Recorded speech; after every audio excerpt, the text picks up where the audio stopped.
Have you ever had to run the mile during gym class or for a track meet? Maybe just for your own benefit? It can be a hard distance to run if you don't do it properly. Many people have tried running the mile and it's a lot of trial and error.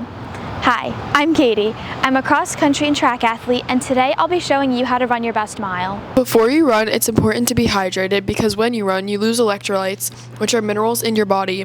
If you lose too many electrolytes, it'll affect your performance.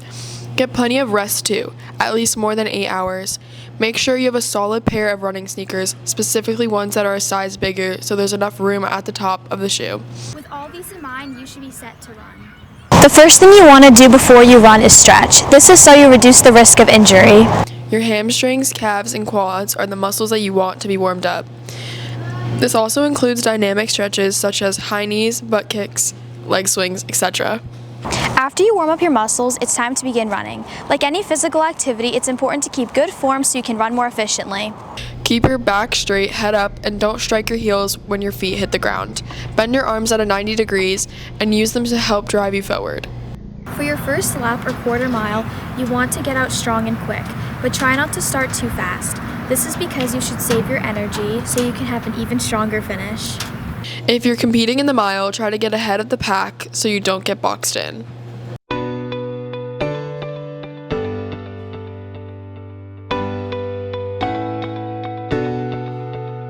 Now it's time for your second lap. This is when you want to settle in, which is another way of saying get comfortable and find a good pace. The second lap is where you start to feel uncomfortable because your body's going to want to slow down. Focus on keeping a good form and don't worry about the people around you. Your third lap not only means you're more than halfway done, but it also means you have to speed up a little bit.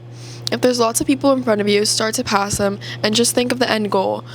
When you're feeling tired, you should breathe in through your nose and out your mouth to increase oxygen flow in your muscles. Congrats, you're on your final lap of the mile. This is where everyone will be speeding up, so it's important to give it your all. Start your kick when you reach the final lap mark, but finish it when there's 200 meters left. Be sure to know all your splits, start out controlled, and give it all you've got into the finish. After you run the mile, your legs are going to feel heavy, achy, and you'll also feel fatigued. Don't sit down right away because you'll build up lactic acid in your muscles and you'll become sore. Instead, you should walk around, stretch, and drink plenty of water. That night, get lots of rest too.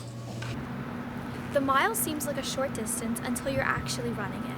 The pressure from the clock and people running alongside you can feel like a lot, but with the correct form, proper warm-up, comfortable pace, you'll be able to do it in a breeze.